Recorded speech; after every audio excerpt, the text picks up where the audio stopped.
Assalamualaikum warahmatullahi wabarakatuh. Kita masuk ke tafsir surat kelima Al-Maidah ayat 14. A'udzu billahi minasyaitonir rajim. Wa minal ladzina qalu inna nasara. Dan di antara orang yang mengatakan kami adalah umat Nasrani. Umat Nasrani adalah orang Islam zaman dahulu. Makanya mereka masuk ke dalam Quran ini. Akhadna mitsaqahum fanasu haddam mimma dzukkiru bih. Kami telah mengambil perjanjian mereka. Sama seperti Bani Israel, Allah juga memberi perjanjian kepada umat Nasrani.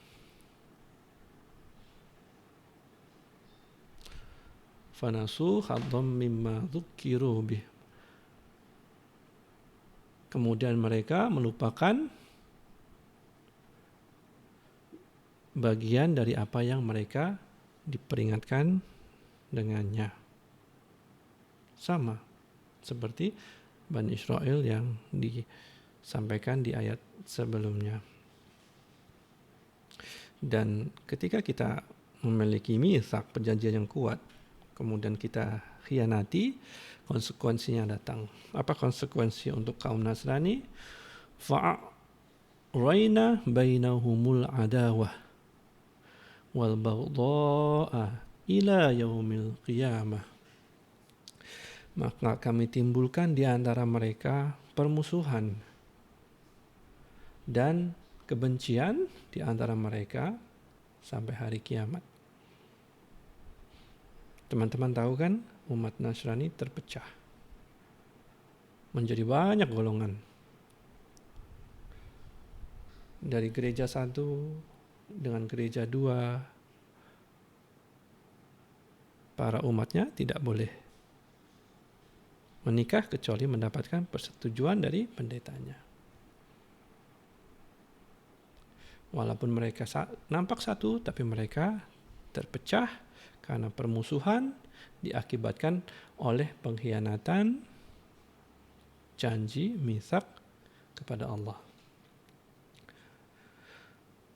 Wa sawfa yunabbi'uhumullahu bima kanu yasna'un. Dan kelak Allah akan memberitahu dengan apa yang mereka kerjakan.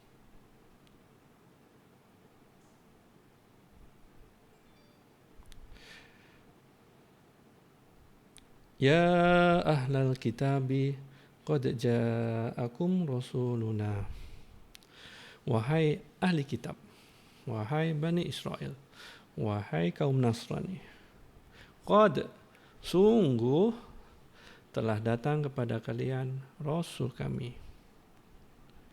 Yubayyinu lakum katsiran mimma kuntum tukhfuna minal kitabi.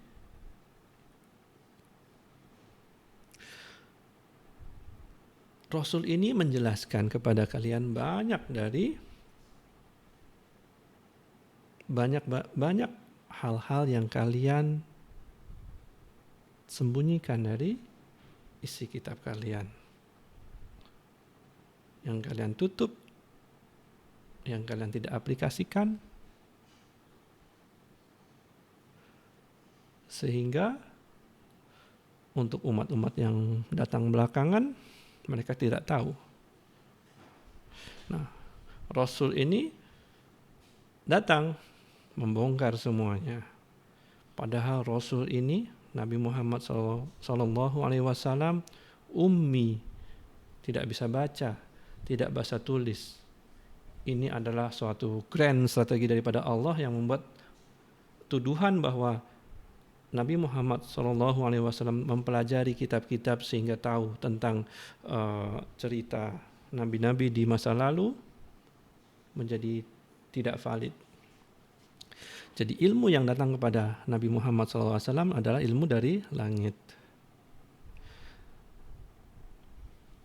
Jadi ketika Nabi sallallahu alaihi wasallam datang membeberkan isi kitab-kitab, isi ajaran agama yang mereka sembunyikan, contohnya mengenai hukum rajam kepada para pelaku zina, mereka terkejut dan kebenaran itu nampak di depan mereka.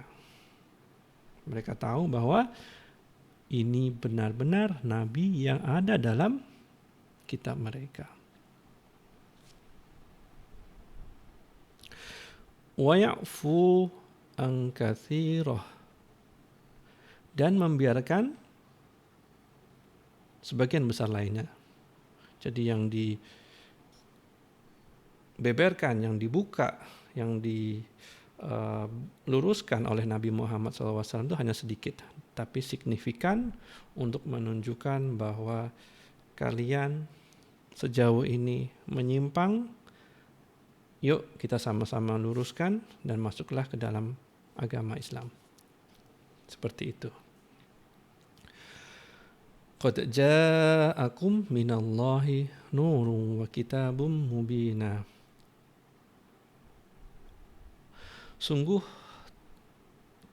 telah datang kepada kalian dari Allah cahaya nabinya dan kitab yang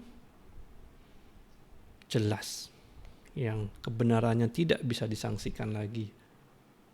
Kalian tidak bisa mematahkan hujah-hujah yang diberikan oleh Nabi dan Al-Quran.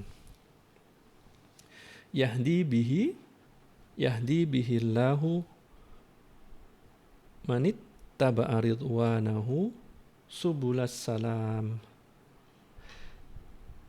Memberi petunjuk, Allah memberi petunjuk dengan kitabnya, dengan Quran, kepada orang-orang yang mengikuti keridhaannya. Jadi orang-orang yang punya niat yang lurus, yang murni untuk mengikuti keridhaan Allah, maka Allah akan tunjukkan subulas salam, jalan keselamatan. Wa yukhrijuhum minadh-dhulumati ilan nur, yang mengeluarkan mereka dari kegelapan kepada cahaya. Jadi agama yang dianut oleh Bani Israel atau Nasrani yang sudah tidak lagi berada di jalan yang lurus disebut Allah sebagai kegelapan. Dan Allah menurunkan nabinya, menurunkan Quran untuk membawa mereka kembali kepada jalan yang terang. Bagaimana enggak jalan yang terang? Sebab nabinya sudah menceritakan tentang ilmu-ilmu yang Bani Israel dan Nasrani punyai. On top of that, Nabi Muhammad SAW buka semua penyimpangan. Buka sebagian, bukan semua. Sebagian penyimpangan yang mereka lakukan. Dengan harapan mereka mau bergabung ke dalam Islam.